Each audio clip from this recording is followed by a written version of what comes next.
Welcome to my channel where we talk all things weight loss and healing so that you can get healthy, get fit, and live your best life. Now, I lost 80 pounds on a ketogenic diet, and I want to help you achieve the same success. So today we're talking about getting started on keto. Now, did you decide to research this keto craze and get totally confused by all the information that came back? There's all this talk about carbohydrates and calories and macros and fat bombs, all this stuff that can be really confusing, but totally unnecessary in the very beginning. So today I'm going to go over the very basics that you need to know in order to get into ketosis and follow a ketogenic diet. And later on, once you start to get more comfortable and do some research, you can tweak things and you can kind of change things around, or you could just stick with these basic rules all the way through for your whole weight loss journey. It's totally up to you. All right, let's dive in and get started. First and foremost, you want to start with fatty sources of protein. And choose whatever you like. This program has to be something that you can eat and live and love for months or years to come. So choose the food that you like. Now, think how exciting it is. You get to have chicken thighs with the skin on and cooked so that it's nice and crispy and delicious. I didn't have that for years. And then when I went keto, it was like, oh my God, I get to have my favorite foods. Or you get to have steak and a New York strip and leave the fat cap on and eat it. It's delicious. Whatever kind of meat you like, that's what you should be having. What else do you like? You tell me. Leave a comment and tell me what your favorite fatty meats are. And remember, fat and protein in nature, they come together. So you should eat them that way. You don't need to eat a protein shake and add fat to it. Just eat fatty sources of meat. That's all the fat that you need. And of course, the fat that's on your body, which we're trying to burn and lose. Don't worry, just eat what you like and enjoy the ride. So next up, keep your carbs low. So in case you're coming to this as a total newbie, carbs are stuff like rice and bread and potatoes, sweet potatoes, parsnips.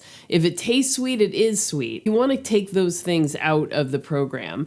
And in the beginning, you'll probably make some mistakes. Don't worry about it. That does happen. It might prevent you from getting into ketosis as quickly, but you learn and you will make the changes necessary. So you want to focus on the things like lettuces, spinach, kale, carrots, broccoli, Brussels sprouts, onions, leeks, scallions, those cucumbers. These are some of the kinds of vegetables that you can have. Those are great ingredients for salad. Now that we're moving into the fall season, now's the time to start roasting vegetables, and that can be really delicious.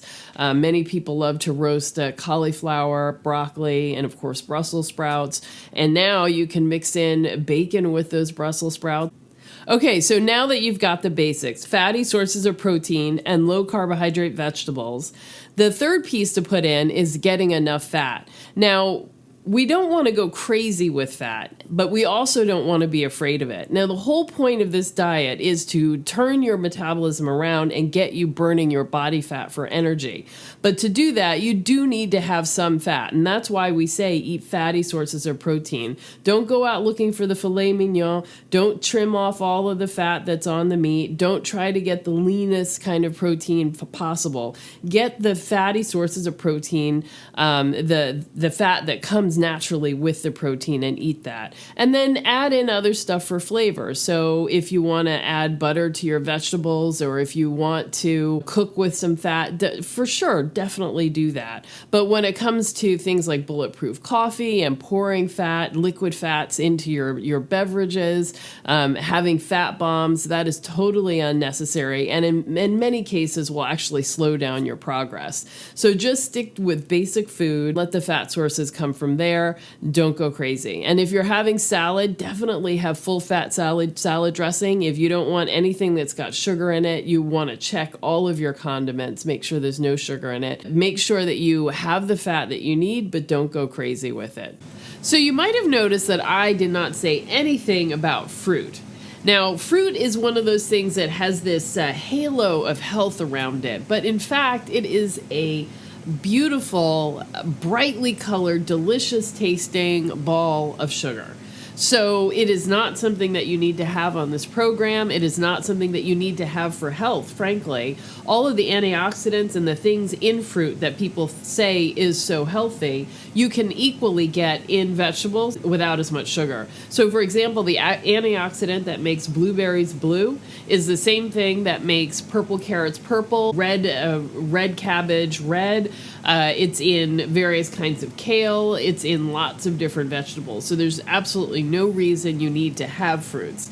Now, you can have low sugar fruits if it won't trigger you to have more sweets, but if you find that it does, there's nothing wrong with not having fruit at all. But things like strawberries, blueberries, blackberries, raspberries, these are low enough in sugar that you're able to have them without too much of a problem. You might find that they're really not that central or essential for your program. So a couple of caveats while we're following this program. Dairy products can be fine, but you should proceed with caution. A lot of people have problems with dairy products. Aside from being lactose intolerant, you can also be allergic to the protein that's actually in milk and have all kinds of issues like allergies or eczema or asthma, like I told you I have. And lots of people have other issues with dairy. So just pay attention. If you feel like you're not progressing in the way that you want, or that your healing isn't progressing in the way that you want, that might be an area to be careful about. But aside from the problems with dairy itself, it tends to promote eating more of it than you might otherwise. Just make sure that you're not sitting down and eating 8 ounces of cheese, because that's what can happen. I mean, dairy, cheese is good, and once you start eating, you kind of don't stop. And when we talk about fat bombs, that's a fat bomb, especially like brie or one of those kinds of cheeses that's just all fat. So you want to be really careful. The other one is a heavy whipping cream. Now, a lot of people enjoy that, they can suddenly have this delicious, delicious liquid in their coffee. But if you have 1 cup of coffee a day, no big deal. If you were like me and you have 10 cups of coffee a day, that can be very much a problem. So there's a couple of things that people often have trouble with on a low-carb diet, and I'm going to say that's artificial sweeteners, alcohol, and coffee. I'm not saying that you have to cut those things out, but again, like with dairy, I want you to really pay attention to how you respond and how your body responds. Artificial sweeteners can be okay, but they can also cause your body to have a response as if you ate sugar. Your body goes through all of these different changes when you eat sugar in preparation for food that it's expecting to come. One of those things is that it pumps out insulin in preparation to remove the sweetness or the sugar that it's expecting. And if your mouth gets this sweet taste, but no sugar or calories is forthcoming, your body has released insulin, which makes your blood sugar drop really low, too low, and then you get hungry and cranky and irritable, and then you want to go and have a snack. So artificial sweeteners can have the effect of making you crave sweets even more, which is, the opposite of what we want when we're dieting. So that Diet Pepsi might be doing more harm than actual good. So that's one problem with artificial sweeteners, but not everybody responds that way, so you just kind of have to see with yourself. I know if I have like a diet soda will just knock me right out of ketosis. It's as if I drank a whole regular soda. Alcohol is a big one. For some people are able to have, that big New York strip steak, sit back and have 2 scotches, keep losing weight, no problem. And then other people, it seems to totally derail their weight loss efforts. Aside from what happens when you're actually drinking alcohol, getting cravings, deciding, oh, this is a great time to order a big basket of wings.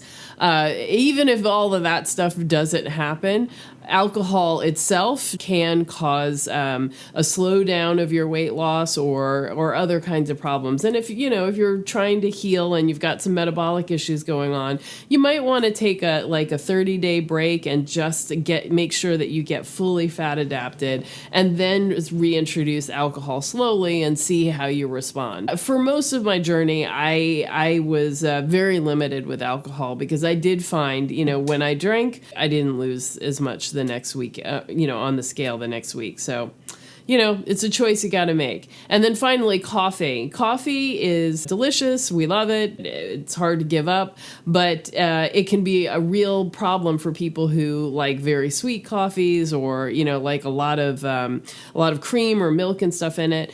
Figuring out how you're going to handle the creamer and the sweetener, that you're also going to have to really pay attention to, and how you respond. If you do prefer sweetener and some kind of cream or milk, then you're really going to have to pay attention to how many carbs you're consuming through the cream. If you're having a lot of coffees and you're getting up into the quarter of a cup, half a cup quantity, then you really do have to start paying attention to the carbs and of course the calories that are coming from all that cream.